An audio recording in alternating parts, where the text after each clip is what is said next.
Shalom saudara. Shalom. Ya puji Tuhan ya, ini minggu kedua kita bisa memasuki tahun ini. Ya, dan saya percaya bahwa janji Tuhan akan terus digenapi dalam kehidupan kita. Janji penyertaan, Dia adalah Allah yang Immanuel, Allah yang senantiasa bersama dengan kita, mengadvokasi setiap kehidupan kita, mengajari kita seperti firman Tuhan berkata, mengingatkan kita tentang segala sesuatu yang Tuhan pernah ajarkan kepada kita, supaya apa saudara? Supaya jangan gelisah dan gentar hati kita menghadapi apapun yang Tuhan sediakan di depan kita di tahun 2024 ini. Amin saudara? Sepakat ya?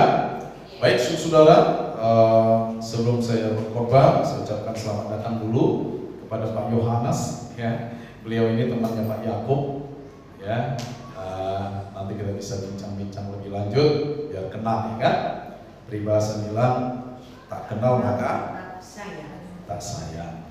Jadi kalau sudah kenal maka sayang gitu ya. Baik saudara, pagi hari ini saya ingin membawa kembali pikiran kita kepada satu hal penting yang setiap tahun saya harus ingatkan kepada kita, khususnya ketika kita memasuki tahun yang baru, saudara. Bagaimana sebagai orang percaya kita memperlakukan firman Tuhan? Kenapa ini menjadi penting, saudara? Karena firman Tuhan inilah yang nantinya akan menjadi patokan.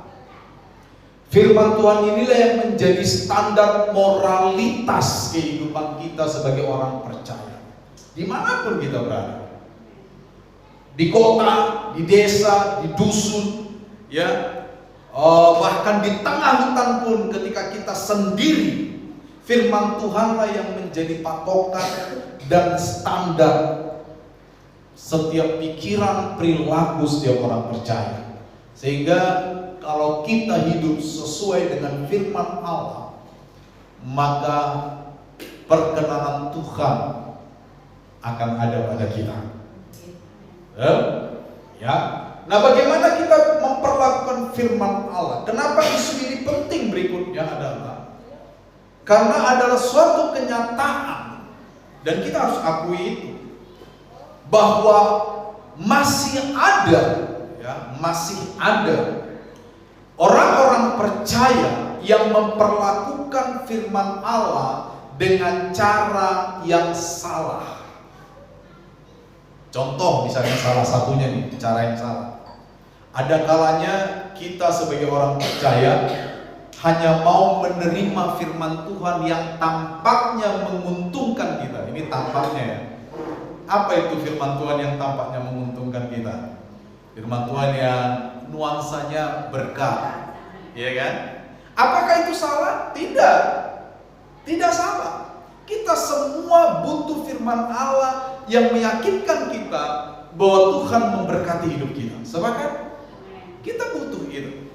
Tetapi menjadi salah ketika ada firman Tuhan yang menegur kehidupan kita. Ketika ada firman Tuhan yang mengkoreksi perilaku kita, kita resisten, kita menolak. Nah, ini salah satu praktek di mana orang percaya tidak memperlakukan firman Allah secara proporsional. Ya kan? Ini kira-kira kalau kita tarik ke dunia kehidupan kita secara sehari-hari, maksud saya secara praktis, ya, kira-kira begini saudara. Kalau kita punya teman, ya, teman-teman kita memberikan sanjungan pujian, kita pasti senang, betul? Apakah sanjungan dan pujian salah? Tidak. Saya sering bilang, kalau ada orang memuji Anda atas apa yang Anda lakukan, terima pujian itu, tapi jangan berlebihan, gitu kan? Jangan juga pura-pura. Kalau Anda memang bagus, dipuji, pekerjaan Anda bagus, jangan bilang, itu kan semua karena Tuhan. Itu kerendahan hati yang keliru. Ya terima saja pujian itu, tetap memuliakan Tuhan dalam pujian itu. Betul? Tapi bagaimana ketika saya dikritik oleh orang lain atas perilaku saya? Bagaimana ketika saya dikoreksi? Bagaimana ketika perilaku saya tidak baik diberitahukan? Bukankah firman Allah berkata segala tulisan yang diilhamkan oleh Tuhan salah satunya adalah menyatakan kesalahan? Betul? Nyatakan kesalahan. Orang Kristen jangan cari-cari kesalahan. Tapi orang Kristen di dalam komunitas yang definite seperti ini, maksudnya yang kita saling kenal, yang kita saling terikat, ya, kita boleh dong menyatakan kesalahan, betul? Burut, ibu salah, oma salah, atau sebaliknya, Pak Pen, bapak salah, jelaskan, nyatakan kesalahan itu, betul? Itu dia. Kalau saya salah, saudara jangan ragu nyatakan kesalahan ya. Tapi tolong waktu nyatakan kesalahan tuh bawa bolu. Ya. Pak Pen ini ada bolu. Kenapa? Bapak salah gitu. Enak saya terimanya itu kan. Ambil makan enak. Nyatakan saja kesalahan itu tetap dengan cara-cara yang penuh kasih, betul? Nah, seperti inilah kita memperlakukan firman Allah. Artinya apa? Seharusnya firman Allah itu harus kita perlakukan secara proporsional, sesuai dengan fungsinya, sesuai dengan wadahnya, sesuai dengan kapasitasnya sebagai firman Allah, saudara. Kita tidak boleh memilih satu firman Allah yang kita senangi dan menolak bagian yang lain yang kebetulan kita nggak suka menerimanya itu. Jangan. Nah, pagi ini saya mau membawa pikiran kita untuk kita boleh kembali ya merenungkan ini.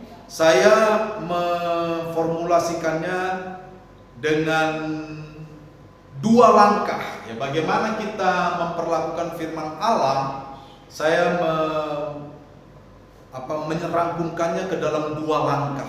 Yang pertama, saudara-saudara, yang perlu kita lakukan adalah memegang firman Allah itu, dan yang kedua, melakukan firman Allah itu. Dan ini saya dasarkan kepada satu nats Alkitab di dalam Yohanes pasal 14 ayat 21 bagian A. Ya, kalau saudara bisa baca di monitor di depan, di sana sudah saya cantumkan ayatnya dari terjemahan Alkitab Baru 2 ya. Saudara sudah ada yang punya terjemahan Alkitab 2 yang baru terbit tahun kemarin? Belum ya? Di Pastori ada sisa 3. Kalau saudara ada yang mau, boleh. Ada tinggal 3. Bukan terjemahan baru. Alkitab yang kita pegang selama ini kan terjemahan baru 1 tahun 1972. Ya, siapa yang sudah lahir tahun 72? Alkitab itu lebih tua dari usia saya kan. Tapi 2023 kemarin beberapa terjemahannya diperbaiki.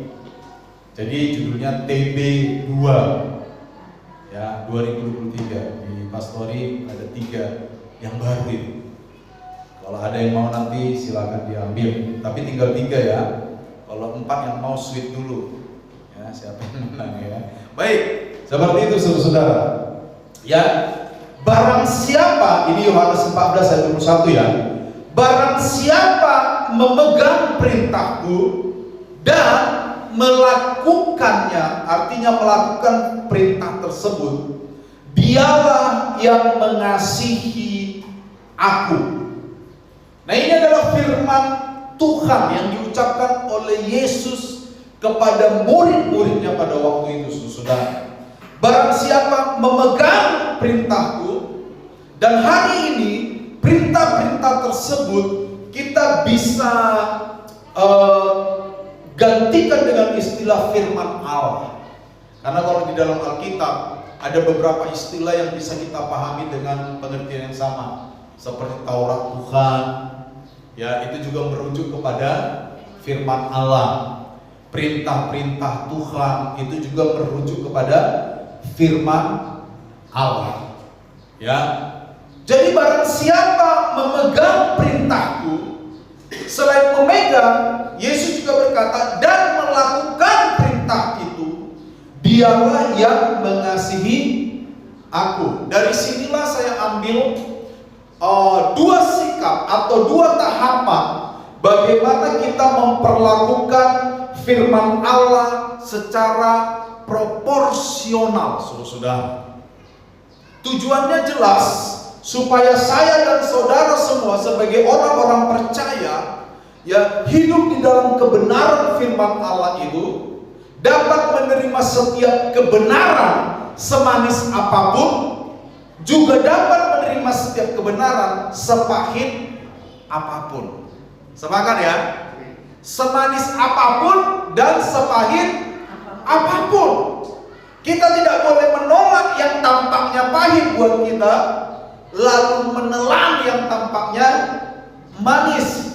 Yang pahit sehat, yang manis juga kita perlukan. Amin. Jangan hidup di dalam setengah kebenaran, hiduplah di dalam seluruh kebenaran. Maka hidup kita di tahun 2024 akan menjadi hidup yang kuat, sekalipun masalah pasti tetap ada. Kan gitu kan? Hidup itu bukan soal gak ada masalah, saudara-saudara. Hidup itu soal bagaimana saya meresponi masalah. Ya. Siapa di dunia tidak punya masalah? Barack Obama aja punya masalah, ya kan? Waktu dia kecil dia sudah tinggal bapaknya, saudara-saudara. Dia punya masalah, saudara-saudara. Ya, baik. Jadi saudara-saudara, barang siapa memegang perintahku dan melakukannya, dialah yang mengasihi aku, kata firman Tuhan. Ya, kita akan lihat satu-satu nih. Bagaimana cara kita memahami hal memegang firman Allah ini? Ya, di sini saya mencantumkan sedikitnya ada 5 ya bagaimana pengertian memegang firman Allah. Tetapi secara umum, saudara-saudara, ya, memegang firman Allah di dalam khotbah ini saya simpulkan sebagai hal menjadikan firman Allah menjadi milik kita pribadi. Jadikan firman Allah itu bagian yang integral, yang menyatu, yang tidak terpisah dari hidup saya. Bagaimana saya memegang firman Allah? Artinya saya menjadikan firman Allah itu bukan cadangan dalam hidup saya, tetapi bagian inti. Salah satu bagian inti dalam hidup saya. Secara jasmani saya punya bagian-bagian inti. Saya punya organ-organ vital, jantung, liver, paru-paru, betul? Dan banyak lagi, pankreas. Itu adalah organ-organ vital. Tetapi secara rohani, saya harus menjadikan firman Allah menjadi bagian yang vital dalam hidup saya juga. Jangan menjadikan firman Allah menjadi cadangan. Kalau cocok oke, nggak cocok nanti dulu lah. Jangan, sudah. Mari kita jadikan firman Allah ini menjadi milik kita. Artinya kalau saya tidak punya firman Allah ini, maka hidup saya itu hanya setengah. Ya, saya pincang. Kenapa? Karena setengah dari hidup saya tidak ada. Jangan cuma lagu-lagu yang menggambarkan separuh nafasku, ya kan? Mereka aja bisa tuh. Tanpa engkau separuh nafasku, ya kan? Aku tanpamu butiran debu, gitu ya kan? Jangan ada lagu-lagu itu, saudara. Kita juga harus berani berkata, tanpa firman Allah, kita butiran debu, saudara. Jadi memegang firman Allah di sini adalah hal menjadikan firman Allah menjadi milik saya secara pribadi. Jadikan firman Allah menjadi milik kita secara pribadi. Bagaimana caranya? Yang pertama, tentu kita harus menyukai firman Allah. Kita tidak bisa memiliki sesuatu dengan cara yang ikhlas kalau kita tidak menyukai, betul? Kenapa Anda memilih merek tertentu dari handphone? Jangan bilang budgetnya cuma segitu, Pak. Kalau Anda suka merek tertentu walaupun lebih mahal, kalau uangnya belum cukup pasti kumpul dulu, kan gitu kan? Ya. Kenapa? Ya karena memang kita suka itu kan, gitu kan? Iya kan? Ada yang suka merek handphone yang mereknya pipa, karena nggak boleh nyebut merek. Saya nggak di endorse soalnya, pipa. Ya, ada juga apa? Ya, ada Sumsang gitu ya. Kenapa saya fanatik sama Sumsang?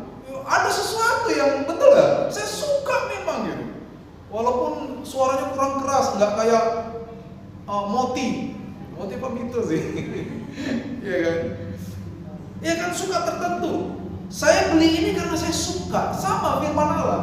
Bagaimana cara kita memiliki firman Allah? Langkah pertama yang tidak boleh kita lewatkan adalah sukai firman Allah. Betul? Ya kan? Kenapa Pak Martin menjadikan Bulinjer istri? Pertama-tama pasti karena suka, ya kan? Makanya di dunia ini ada peribahasa falling in love in the first sight. Kan gitu kan? Apa itu artinya? Tuhan memberkati. Jatuh cinta pada pandangan pertama. Didangdutkan lagi, ya kan? Pandangan pertama. Nah, itu. Oh, tahu kan? Kamu suka dangdut itu. Saya kan Bapak.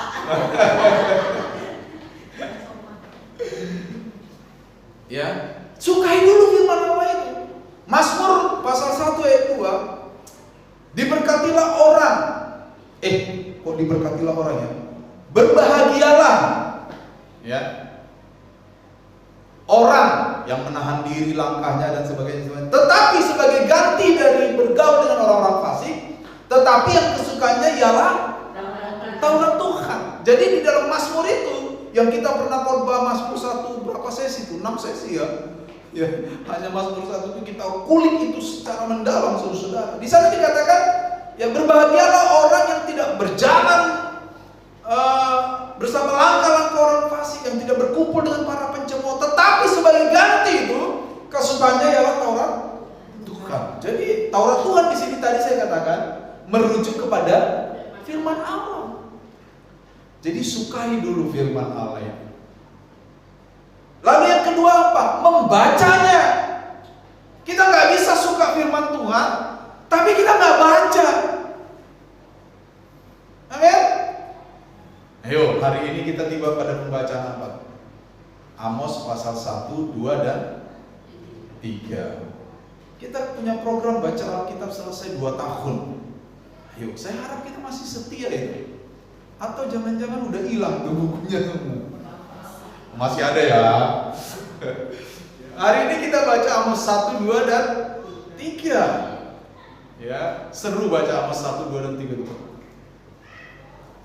Karena 7 kesalahan Edom, bahkan 8. Wah, itu. Ya. Tuhan akan meruntuhkan tembok-temboknya.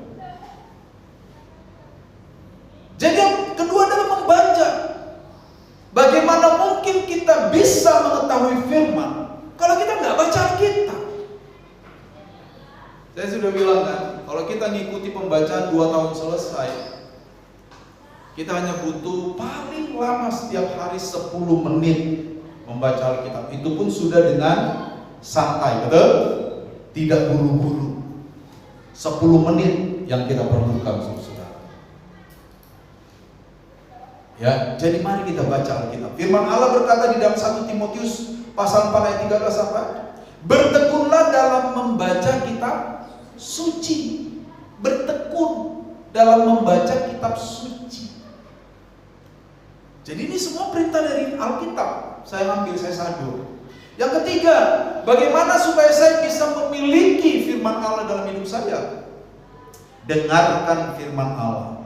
Mendengarkan itu di dalam, baik di dalam budaya Ibrani, di dalam budaya Ibrani, baik dalam teks perjanjian lama maupun dalam teks perjanjian baru, kata mendengarkan itu selalu diikuti nuansa taat. Masih ingat waktu Samuel dipanggil Tuhan? Bukan Samuel ini, Samuel yang di kitab Samuel. Samuel, dia datang ke Imam Eli kan? Dia waktu itu belum mengenal Tuhan, masih kecil anak itu. Di sana Eli menjelaskan apa? Nanti kalau dia panggil lagi, jawablah, ya Tuhan ini aku. Itu adalah frasa-frasa ketaatan. Di dalam teks Yunani pun begitu dalam perjanjian baru. Kata akouo, mendengarkan, itu biasanya selalu diikuti nuansa taat. Makanya kitab Wahyu bilang apa? Barang siapa bertelinga. Betul? Itu kan frase yang maknanya apa? Barang siapa mendengar apa yang dikatakan roh. Artinya bukan saja mendengar, tetapi melakukan. Jadi budaya Ibrani, bahkan budaya kita hari ini, ada orang tua yang marahin anaknya apa? Kamu gak dengar ya apa yang mama ngomong, betul gak? Maksudnya apa? Kalau anaknya paham itu literal lah, denger mah, cukup toh. Oh mamanya cuma tanya kamu gak denger. Tapi maksud mamanya apa? Selain mendengar apa? Lakukan. Tapi kan mamanya gak ngomong kan gitu ya. Kamu gak dengar ya apa yang saya bilang? Anaknya gak nakal nih, dengar mah. Maksudku kan begitu. Kalau kamu dengar kenapa gak lakukan kan gitu kan? Jadi memang di budaya timur seperti kita, khususnya di dalam budaya Ibrani, ya timur jauh sana, mendengar itu selalu bernuansa taat. Ya, jadi saudara, bagaimana supaya saya menjadikan firman Tuhan menjadi milik saya? Dengarkan firman Tuhan. Hari ini bagaimana cara kita mendengar firman Tuhan? Dalam khotbah-khotbah, dalam KKA, waktu kita sharing firman Allah, pendalaman Alkitab, kita membahas firman Allah secara detail dan mendalam, kita dengarkan. Makanya kan di KKA selalu saya bilang, kalau Anda tidak mengerti, tanya. Kadang-kadang kalau kita nggak ngerti, lebih baik memilih diam, betul? Jangan. Kalau Anda tidak mengerti, tanya. Malu bertanya, jalan-jalan. Kan gitu kan? Iya dong. Jalan-jalan kan harusnya ke skating, jalan-jalan dulu ke Labuan. Karena malu bertanya. Sama secara rohani juga gitu. Kalau Anda tidak mengerti, tanya. Di KKA akan kita siapkan wadah itu. Seperti itu. Jadi dengarkan firman Allah, pahami firman Allah. Yohanes 8:47, siapa yang berasal dari Allah yang mendengarkan firman Allah. Berikutnya saudara, bagaimana supaya saya bisa menjadikan firman Allah menjadi milik saya? Renungkan. Tetapi yang kesukaannya ialah Taurat Tuhan, dan yang merenungkan Taurat itu siang dan malam. Merenungkan, ya, itu nuansanya sama dengan memahami lantas melakukan. Jadi perenungan itu harus tiba sampai perilaku. Kebenaran itu harus sampai kepada perilaku. Ya, itu sebabnya Yesus menegur orang Farisi. Tahun lalu di ujung tahun kita sempat membahas ini, betul kan? Orang-orang Farisi dan ahli Taurat sudah menduduki kursi Musa. Karena itu apa dikatakan Matius 23? Dengarkanlah apa yang mereka ajarkan, tetapi jangan lakukan apa yang mereka perbuat. Karena mereka mengajarkan tapi tidak melakukan. Yesus sangat benci, ingat ya. Kata benci di sini tidak bisa dikatakan Yesus kok pembenci. Ini kan kata-kata yang mewakili ekspresi perasaan. Yesus sangat membenci perilaku yang munafik. Makanya kalau kita baca Injil khususnya Matius, ya, mulai dari pasal-pasal awal di mana Yesus engage atau terhubung dengan orang-orang Farisi dan ahli Taurat, dia seringkali mana? Jangan munafik. Ya kan? Jangan kamu bisa melihat selumbar di mata orang lain. Tahu selumbar ya? Sekarang selumbar itu bisa disamakan dengan serpihan kayu yang kecil itu. Bayangkan kalau ngetam kayu kecil tuh, atau motong kayu ada yang kecil itu. Itu selumbar masuk di mata orang, kita bisa lihat katanya. Sementara balok di mata sendiri tidak kita lihat. Itu sebenarnya adalah frase-frase sindiran keras, sinisme dalam bahasa sekarang ini. Makanya nyindir itu nggak salah, asal tepat wadah dan waktunya. Jangan main sindir aja sembarangan kan. Main Facebook sindir siapapun, jangan. Sindirlah orang yang merupakan sahabat Anda. Betul? Kalau Anda akrab dengan orang itu, sudah teman, sudah sahabat, sindir dia. Jangan mentang-mentang teman salah dibenarkan. Banyak orang gitu. Teman salah dibenarkan. Oh, memang benar. Teman, kan gitu kan? Justru karena dia teman, iya kan? Sindir dia. Woi, perilakumu nggak beres. Betulin. Ingat, ya. Musuh mencium dengan berlimpah-limpah, tetapi kawan yang sejati menampar dengan keras. Amin. Siapa yang siap ditampar? Putus, langsung putus, ya kan? Apa unfollow, ya kan? Apa lagi sekarang? Sekarang kan putus pertemanan kan bukan begini kan? Unfollow, blokir, kan? Apaan kan gitu kan? Hati-hati saudara ya. Jadi renungkan itu harus sampai kepada perilaku, merenungkan firman itu. Jangan cuma berkata, luar biasa, Tuhan itu mendengarkan doa. Bapak berdoa enggak? Enggak sempat, Pak. Terus apa yang didengarkan Tuhan dari Anda? Kita tahu Tuhan mendengarkan doa. Salah satu alasan kenapa kita berdoa, karena Allah menjawab doa. Betul? Tapi kita nggak berdoa. Lantas apa yang Allah jawab dari pergumulan kita? Dikutip lagi ayat Alkitab. Kan semua pakai ayat Alkitab kan? Saya nggak berdoa pun Tuhan tahu apa yang saya perlukan. Ada ayatnya Pak, kata Matius.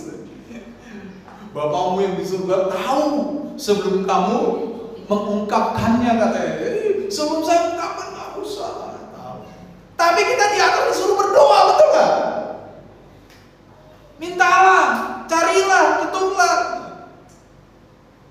Ya kan? Seperti itu, saudara. Jadi merenungkan firman Allah harus sampai kepada perbuatan kita, perilaku kita. Janganlah simpan akar pahit dan rasa kecewa, kitab Ibrani. Ya kan? Kita tahu firman itu, sebutkan lancar Ibrani pasal sekian ayat sekian. Janganlah ada padamu akar pahit dan kekecewaan. Ketemu teman, buang muka. Kenapa? Kepahitan saya. Masa saya minum jamu dikasih yang pahit-pahit semua. Tapi katanya hafal tuh Ibrani, janganlah ada padamu akar pahit dan iri hati itu, jangan. Tapi kita kepahitan itu, berarti perenungan kita tidak sampai kepada perilaku, nggak sampai. Nah inilah ciri orang Farisi kan. Orang Farisi, ya itu salah satu sekte dari Yahudi. Farisi, Eseni, Saduki. Nanti zaman Yesus ada Kristiani, jadi 4 itu. Kita ini orang Kristen dianggap sekte dulu. Ya. Yang hidup pada zaman Yesus itu Saduki dan Farisi. Eseni sudah hilang abad ketiga sebelum Masehi.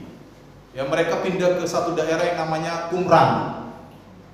Ya. Jadi zaman Yesus itu ada Saduki dan Farisi, orang-orang yang menjaga Taurat. Orang Farisi disebut sebagai penafsir Taurat. Semua dihubungkan dengan Taurat. Orang Samaria disebut penjaga Taurat. Eseni disebut pelaku Taurat. Semua menghubungkan diri dengan Taurat. Sama sama orang Kristen saat ini.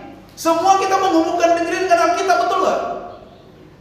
Banyak orang Kristen pandai bicara Alkitab sekarang kan?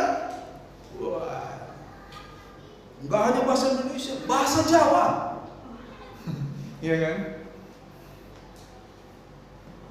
Malam Kudus pakai bahasa Jawa. Apa bahasa Jawanya Malam Kudus? Ada itu lagunya. Lupa saya. Holy Injil. Ya. Semua bahasa Ibrani, Aram, Yunani dikuasai. Tapi hanya menguasai, tidak sampai kepada melakukan. Hati-hati jadi kita penafsir Taurat seperti Farisi. Mereka menjuluki diri mereka sebagai penafsir Taurat. Orang Samaria tidak mau kalah. Walaupun kami sudah terpisah dengan Yehuda, kami penjaga Taurat. Samer Toreh, penjaga Taurat. Nanti orang Kristen nggak mau kalah. Zaman Yesus dikatakan Yesus penggenap Taurat. Tapi sesuai dengan firman Allah kan, menggenapi Taurat. Semua menghubungkan diri dengan Taurat. Tapi yang penting bukan itu saja. Yang penting kalau kita menghubungkan diri kita dengan firman Allah, perenungan itu tidak boleh berhenti sampai perenungan. Perenungan harus berlanjut sampai kepada perilaku. Betul? Semua pohon dikenal dari buahnya. Yang berikutnya, yang terakhir, bagaimana menjadikan firman Allah menjadi milik kita? Yang menyimpan firman Allah itu, menjadikan itu milik kita. Makanya setiap kali Anda dan saya mau berbuat salah, Roh Kudus mengingatkan firman Allah. Betul? Karena memang itu tugas Roh Kudus. Salah satu Yohanes 14 ayat 26. Tetapi penghibur yaitu Roh Kudus yang akan diutus oleh Bapa di dalam namaku, kata Yesus, Dialah yang akan mengajarkan kamu tentang segala sesuatu yang pernah. Dia yang akan mengingatkan kamu tentang segala sesuatu yang pernah aku ajarkan kepadamu. Supaya apa? Supaya hidupmu teratur. Bahasa Alkitab apa? Supaya jangan gelisah dan gentar. Penyakit orang zaman sekarang itu salah satunya apa? Ini salah satu, ada banyak penyakit. Penyakit psikologi, bukan psikis lagi, bukan fisik lagi. Overthinking, betul? Tahu overthinking? Memikirkan sesuatu yang berlebihan. Lihat Facebook, orang ke Batu Liang Petang, aduh Tuhan, kapan saya ke Liang Petang ya? Enak betul orang ini, dia bisa ke Liang Petang. Overthinking. Saya kok menderita ya, ngikut Tuhan, kerja siang dan malam. Ya enak saudara siang dan malam, berarti pagi istirahat, betul nggak? Loh, karena kerjanya cuma siang dan pagi istirahat. Bagaimana dengan orang yang kerja pagi, siang dan malam, cuma sore dia istirahat? Loh iya toh. Enak, itu overthinking. Dan sekarang banyak orang gila karena overthinking. Gila itu bukan nggak waras masuk rumah sakit, enggak. Mereka gila itu dalam segala hal, saudara. Ya. Kenapa para suami banyak yang korupsi? Karena istrinya overthinking. Pak, tetangga sebelah udah beli cincin loh, mereknya Liong Naga. Harganya berapa? Enggak mahal sih Pak, 37.250.000. Papa belum punya uang, korup dong dikit-dikit aja. Loh serius, itu penelitian. Saya nggak omong kosong, penelitian. Cuman saya bawa ke bawah aja. Diteliti kenapa anggota-anggota yang terhormat itu banyak korupsi. Salah satu, ini bukan satu-satunya ya. Salah satu faktornya faktor istri yang overthinking. Sosialita. Sosialita. Besar pasak daripada tiang. Iya, sosialita. Saya harus hidup seperti tetangga saya. Sekarang banyak orang malu naik motor Honda 70. Padahal Honda 70 sekarang klasik loh. Iya kan?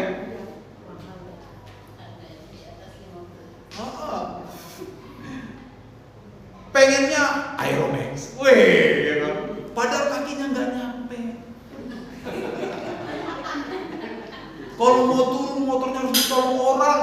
Pernah lihat orang ibu-ibu naik Aeromax terus turun jatuh, kakinya nggak nyampe, saudara. Bon ganjel. Artinya ini gaya hidup. Jadi salah satu penyakit orang sekarang itu overthinking. Temennya sudah berhasil, dia bayangkan, kok saya begini-begini aja ya. Bukan berarti kita tidak boleh menjadikan keberhasilan orang menjadi motivasi, tapi jadikanlah itu secara benar motivasinya, betul nggak? Itu bisa kita lakukan apa? Ya dengan hidup sesuai dengan firman Tuhan. Pagarnya itu firman Tuhan.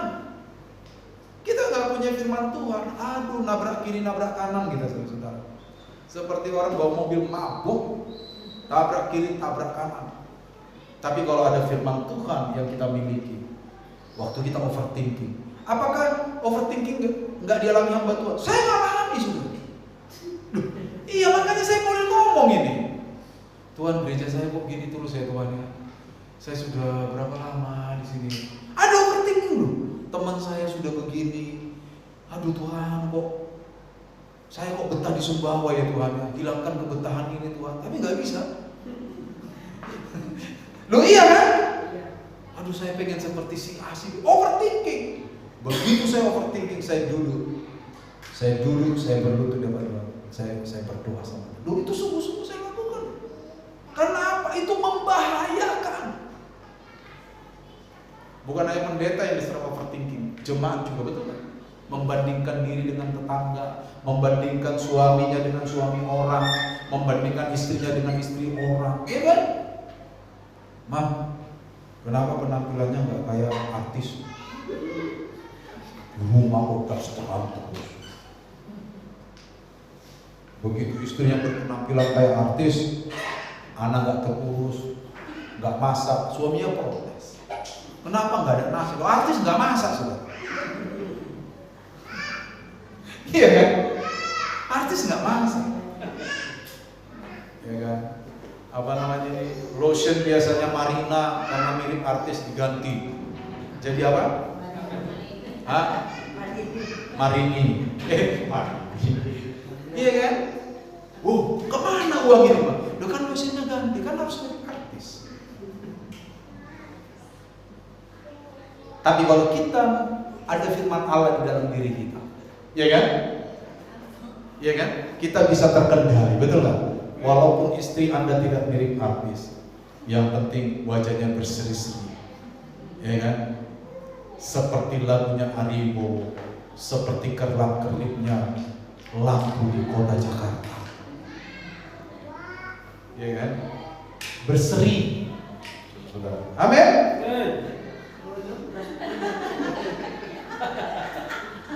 Nanti diselesaikan di rumah aja ya.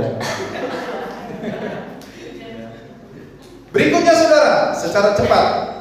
Ya, secara cepat. Yang kedua tadi melakukan. Apa ini melakukan?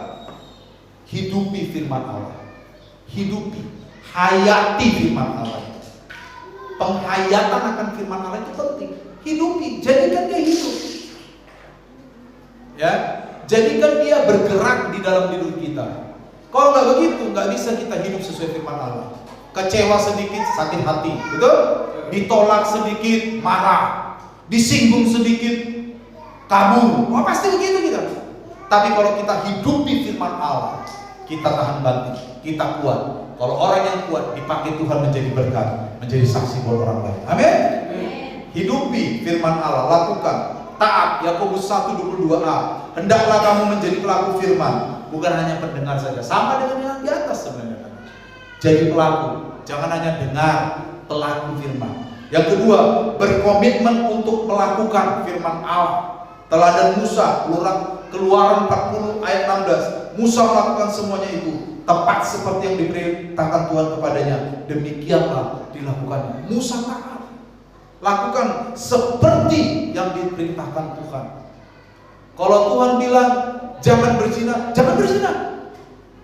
Nggak ada yang bilang, oh Tuhan, beberapa waktu lalu, ini kisah sedih. Tahu saudara tak tahu namanya. Dan ini terjadi pada hamba Tuhan. Ini fakta. Hamba Tuhan ini istrinya sakit ceritanya. Ya, hamba Tuhan yang saya masuk laki-laki ya. Istrinya sakit. Dengan alasan itu, dia selingkuh. So, ketika ada teman saya, hamba Tuhan juga tanya, kenapa kamu selingkuh? Karena teman baiknya. Dia bilang, ya kondisional dong, istri saya kan sakit. Terus saya tanya, Bapak gak tonjok giginya? Enggak. Kadang-kadang situasi kita pakai untuk membuat suatu legitimasi terhadap tindakan yang salah, betul? Kenapa saya banting piring? Saya sedang marah. Wajar dong orang emosi banting piring. Betul nggak? Maaf, habis saya di riset, kenapa Pak rusak? Iya saya banting. Kenapa dibanting? Lagi marah. Makanya kalau kita lagi marah, kalau ada piring kaca di depan, menjauh 3 meter dari piring. Mundur 3 meter, ketika ada handphone di sampingmu, ke kanan 3 meter. Kalau sudah aman semuanya, udah nggak ada barang-barang pecah belah yang fragile, baru Anda marah. Marah pun tolong suaranya dikecilkan sampai 10%. Jadi yang tadinya suara wah.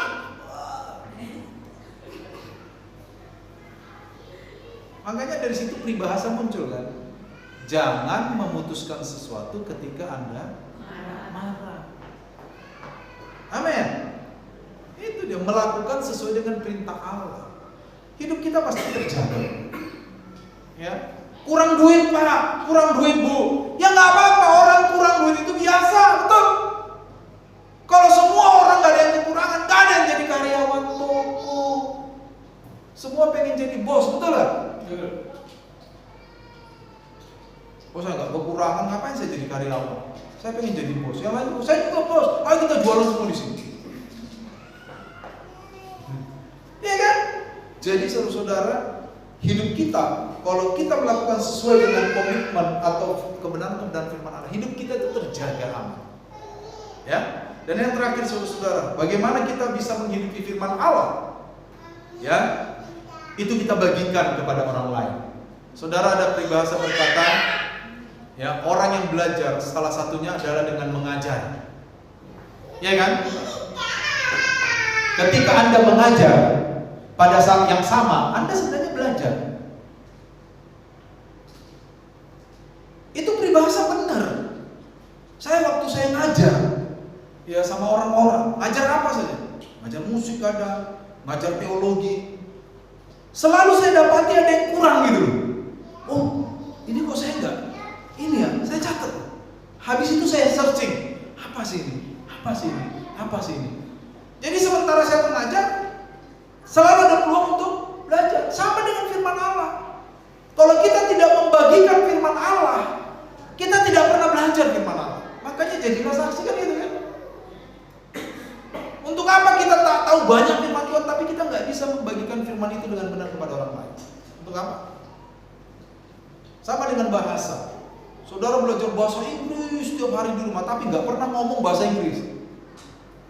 Sore belajar bahasa Inggris 3 jam, habis belajar capek, ngomongnya ngomong Jawa. Ya opo iki yo.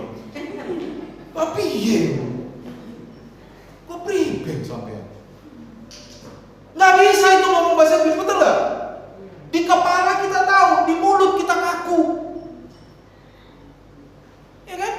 Kita mau bilang apa? Where are you going? Di kepala bisa, tapi waktu kita belajar mulut karena nggak pernah ngomong where are you going? Bunyi tapi nggak enak. Makanya sama dengan firman Allah. Tahu firman Allah, bagikan. Betul? Membagikan firman Allah itu nggak perlu pakai dasi. Makanya saya nggak pernah pakai dasi selain sesak di leher. Ya, itu budaya barat.